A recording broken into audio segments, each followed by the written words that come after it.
گەلی بینەران ئەو کاتتان شاد.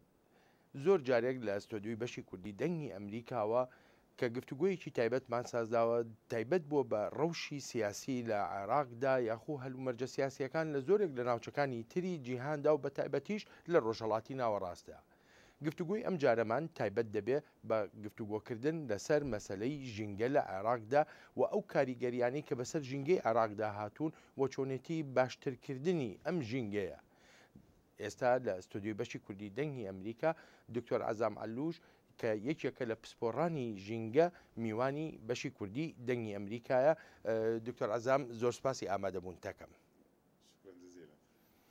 دکتۆر عەزام حەز دەکەم سەرەتا بەوە دەست پێ بکەین مەسەلەی ژینگە نەکرد لە عێراقا بەتەنیا لەیان لە ناوچەکەدا لە جیهانیشدا بووە بە مەسەلەیەکی گرنگ و ڕۆڵی سیاسەتیش هەیە لە مەسەلەی ژینگەدا. لە عێراقدا سیاست چەند داخل بە مەسەلەی ژینگە بووە؟ سؤال صعب. طبعا اكو ناس يقول لك انت يا بيئه تحكي بيئه احنا پرسیارێکی قورسە. دەزانی هەندێک دەڵێن کورە بابە باسی چی لە ژینگە دەکەیت. ئێستا وڵاتەکە کێشەی ئاسایشی هەیە، شەڕی دژە تیرۆرمان هەیە، ململانەی شیعە و سوننە و عەرەب و کوردمان هەیە. ڕاستە ئەوانە هەن ناتوانین نکۆڵیان لێ بکەین، بەڵام ژینگە و پاراستنی ژینگەش بەشی خۆی گرنگی هەیە. با ڕاشکەوانە پێتی بڵێم و بە خەڵکی عێراقیش بڵێم ئەگەر لە نەخشەی عێراق ورد ببیتەوە و پیاداچوونەوەیەک بە جیۆلۆجیای ناوچەکەدا بکرێت لە ناوچەکانی ناوەڕاست و باشوور دەزانیت کە هەمووی لە دەشتی لیتەیی دروست بوون. واتە ئەو خاکە لەو خۆڵە پێک هاتووە کە بەهۆی ئاوە لە شاخەکانەوە هاتووە و ساڵ لە دوای ساڵ کەڵەکە بووە و ئەو دەشتانەی دروست کردووە کە بەخشندەی شاخەکانی کوردستانی گەورەیە بۆ باشووری عێراق. جابۆیە لە ڕووی خواردەمەنیەوە دەبێت هەمومان بە کووردا بمرین و پێویستە بڵێم چونکە هەمومان بە ژینگەوە بەسراوینەتەوە سروش لە هەمومان گەورەترە. ئەوە هەڵوێستێکی هەڵەیە سیاست بە پاراستنی ژینگەوە بەستینەوە. پەیوەندیەکە پەیوەندێکی ئۆرگانیە. سەرچاوەکانی ئەو لە باشووری عێراق لە چیاکانی کوردستانەوەیە، بە هەمان شێوەش باشووریش کاریگەری هەیە بەسەر کوردستانەوە.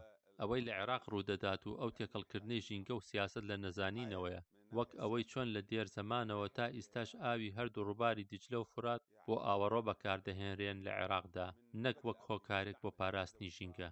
کەمی ئاو لە عێراق گرفتێکی تری ژینگەیە، ئەوە تا ئەویش بۆتە سیاست. تورکەکان لە شاخەکانی کوردستانەوە ڕێ لە ئاو دەگرن و ڕێژەی ئاو لە عێراقدا کەم بۆتەوە. بۆیە پێویستە بڕوا هەبێت بە کاری پێکەوەیی، چونکە کارەساتە ژینگەیەکان لە کارەساتە سیاسیەکان کەمتر نین. ئەو ئیشکردنە چۆنە بێ؟ ینی لێرەدا چی پێویستە بکرێ بۆ بەکارهێنانێکی گونجاوی ئاوی هەردوو ڕووباری دیجلە و فورات؟ حاليا وزارة الموارد المائية تقوم في دراسة اسمها سويلري اللي هي Strategic Water and Land Resources for Iraq.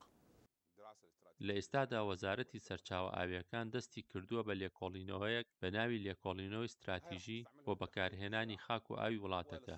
ئەم بەرنامەیەش بۆ پلانی کشتوکاڵی و پیشەسازی و ئاوی خواردنەوە و بۆ زەنگاوەکانی باشوور بەکاردەهێنرێت.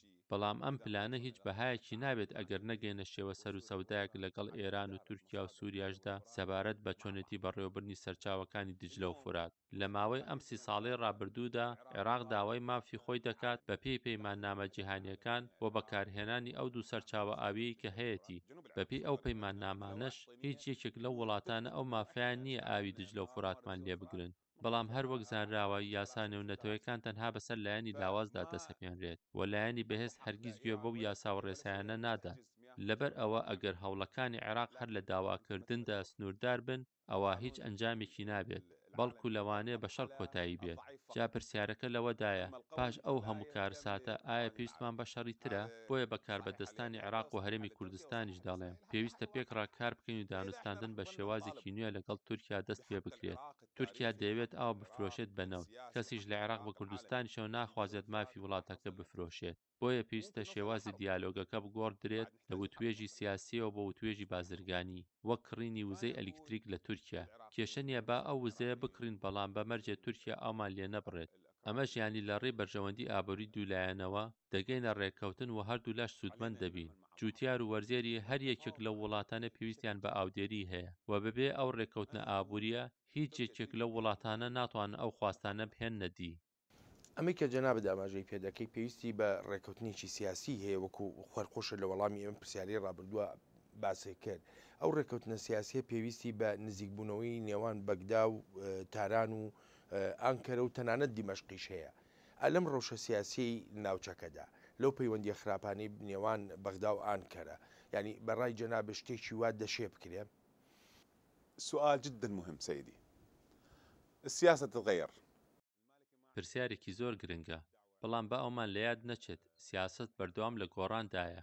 ڕاستە مالیکیان پارتی داوا هەوڵ دەدەن کۆنتترۆلی دەسەڵات بکەن، بەڵام نەیان کردووە. دەزانی حکومەتەکان دەگۆڕدرێن، هەر بۆیە پێویستە پەیوەندیەکانی نێوان وڵاتان لەسەر بنچینەی ئابووری و بەرژەوەندیەکان بن و سەردەمی شەڕ و پێکدادانیش کۆتایی پێهات. جا مەسلەیەک نییە ئەگەر 5 یان 10 ساڵیش بخایەنێت، لە کۆتاییدا هەر دەگەنە ڕێکەوتنێک.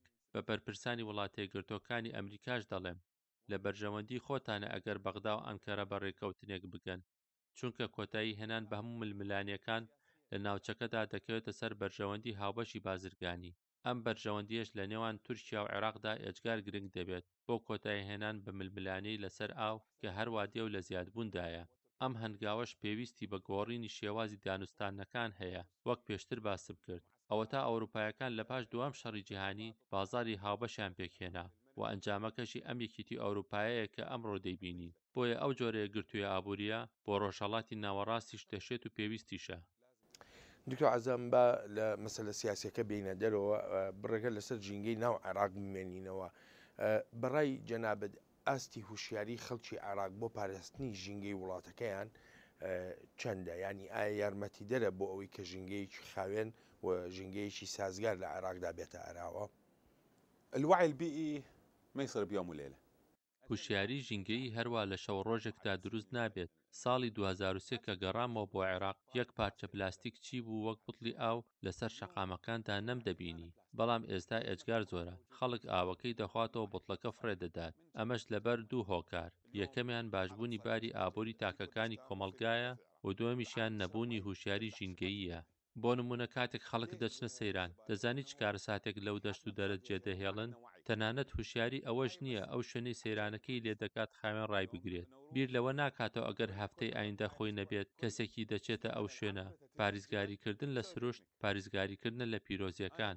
بەر لە چەند هەفتەیەک تۆڕێکمان لە ناو زەی بچووکدا لە ناوچەی دوکان دانا، لە ماوەکی کەمدا توانرا 1 تۆن ماتریاڵی پلاستیکی کۆبکەینەوە. بۆیە پێویستە دەسەڵاتداران لە بەغدا و لە هەولێریش یاسای نوێیان هەبێت لەگەڵ بڵاوکردنەوەی هوشیاری ژینگەیی. هەرچەندە ئەم جۆرە هوشیارە دەشێت نوێ بێت لە وڵاتێکی وەک عێراقدا، بەڵام پێویستە دەست پێ بکرێت و ئەو پرسیارە بروژێندرێت کاتێک تۆشینکە ناساز دەکەیت. ئایا بیرت لێ کردوتەوە جۆرە کاریگەریکی دەبێت بەسەر منداڵەکانی خۆتەوە؟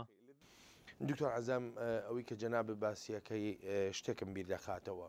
لە هەرێمی کوردستانی عێراقدا یاخو تەنانەت لە ناوەڕاست و باشووری عێراقیشدا ژمارەیەکی زۆری پاڵاوگەی نەوت دانراون. ئەم پاڵاوگانە تەنانەت وەزارەتی نەود یا وەزارەتی سامانە سروشتیەکان لە هەرێمی کوردستانیش خۆیان بە خاوەنی نازانن. ئەم پاڵاوگانە لەسەر ڕووبار و چەمەکان دانراون.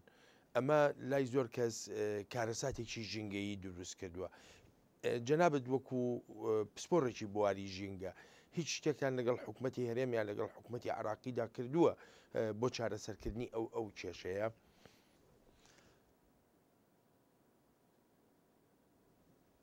سؤالك جدا جدا جدا مهم. اقليم كردستان اليوم صار له 3 سنين 4 سنين يبدون بالتصفيه بالاقليم. سابقا پرسیارێکی زۆر گرنگە. 3-4 ساڵە لە هەرێمی کوردستان دەست کراوە بە پاڵاوتنی نەوتی خاو. پێشتر نەناردنە دەرەوەی نەوت هەبوو، نەوەگەڕخستنی سەرمایەش هەبوو لەم پیشەسازیەدا. بۆیە دەبێت وەزارەتی سەرچاوە سروشتیەکانی حکوومەتی هەرێم بەڵکو لێشیان دەپاڕێمەوە. ئێمە نامەی تایبەتیمان بۆ بەڕێز سەرۆکی حکوومەتیش ناردووە، بە نمونە و بە وێنەشەوە ئاگادارمان کردوێتەوە لەسەر ئەو پاڵاوگانەی بە شێوەیەکی نادروست کار دەکەن و زیانی گەورەیان لە ژینگە داوە و داواشمان کردووە ئەو جۆرە پاڵاوگانە قەدەغە بکرێن و ئەگەریش ڕێگەیان لێ ناگرن ئەوە هەر هیچ نەبێت لێپێچینەوەیان لەگەڵدا بکرێت لەسەر ئەو زیانانەی لە ژینگەی دەدەن. با بچینە کەرکووک بزانە بۆنی نەوت چۆن بووە بە شێرپەنجە. بۆیە پێویستە هەرێمی کوردستان لەو هەڵانە بپارێزرێت کە کاتی خۆی حکوومەتی عێراق لە کەرکووک و لە کێڵگەکانی باشووریشدا کردوونی. سەیری پاڵاوگەکانی دۆرە و تاجی و شوعیبە بکە، بزانە چۆن بە ملیۆنان مەترە زەوی بەهۆی خراپی بەکارهێنانی ئەو پاڵاوگانەوە هیچ کەڵکیان نەماوە. زانیاریم لەلایە وەزارەتی ژینگەی عێراق وەزارەتی نەوت ناچار دەکات بە خاوێنکردنەوەی ئەو شوێنانی دەوروبەری پاڵاوگەکان. ئەمەش کار و پشتیوانی دەوێت لەگەڵ پشودرێ درێژیەکی زۆردا. بەداخەوە پرسیار زۆرماوە بەڵام کاتی بەرنمەکە هەر ئەوەندەمە و دام دەدا چ پرۆژەیەکی هاوبەش هەیە بۆ پاراستنی ژینگە لە نێوان حکوومەتی نێوەندی لە بەغدا و حکوومەتی هەرێمی کوردستان لە هەولێر ئەمایان دوا پرسیارمە. حاليا ماكو تعاون. لە ئێستادا هیچ هاوکاریەک نییە. هەرچەندە خاڵی پێکەوە بەستنی کوردستان و ناوچەکانی تری عێراق سروشتە، با بە ڕاشکاوی بیڵێم نەخێر هاوکاریکردنی یەکتر نییە. بۆ نامەوێت بچمە باسی سیاسیەوە، بەڵام ئەوەوە بیر سیاسیەکان دێنمەوە کە سروشت لە هەمووتان گەورەترە. ئەوەش بیری عێراقی عەرەبەکان لە ناوەڕاست و باشووری وڵاتەکە دێنمەوە کە خاک و ئاو لە شاخەکانی کوردستانەوە بەدەستمان هێناوە. لەبەر ئەوە پێویستە پێکەوە کار بکەین. لە هەرێمی کوردستان کار لەگەڵ دەستەی باڵای پارێزگاری ژینگە دەکەم. کار لەسەر ئەوە دەکەین 4 ناوچە لە هەرێم ڕابگەێنین وەک ناوچەی ژینگە پارێزراو. لەوانە ناوچەی بارزان، قەرەداغ، پیرەمەگرون. لە باشووریش کار لەسەر پارێزراوی زەنگاوەکان دەکەم. دەزانی هێشتا 25 ملیۆن مین لەسەر سنووری عێراق ئێران ماونەتەوە. هی سەروەختی شەڕی ئەو دوو وڵاتەیە. پارەیەکی ئێجگار زۆری بۆ خەرج دەکرێت و هێشتاش ناتوانین دڵنیابین لەوەی ئایا ئەو سنوورە تەواو خاوێن کراوەتەوە یان نا. ئەمە هەوڵی هاوبەشی و کاری پێکەوەیی دەوێت. بۆیە دەڵێم با بەغدا و هەولێر لە سروشتەوە و لە پاراستنی ژینگەوە دەست پێ بکەنەوە و پێک ڕاستروشت بپارێزن تا سروشتیش بمان پارێزێت. ئەو هەنگاوەش ئەگەر بە قسەیان کردین ئەوە با بکرێتە سەرەتایەک بۆ پەیوەندیەکانی تری نێوانیان. دکتۆر عەزام عەلووش، سپاسی ئامادەبوون دەکەم بۆ ئەستۆدیۆی بەشی کوردی دەنگی ئەمریکا.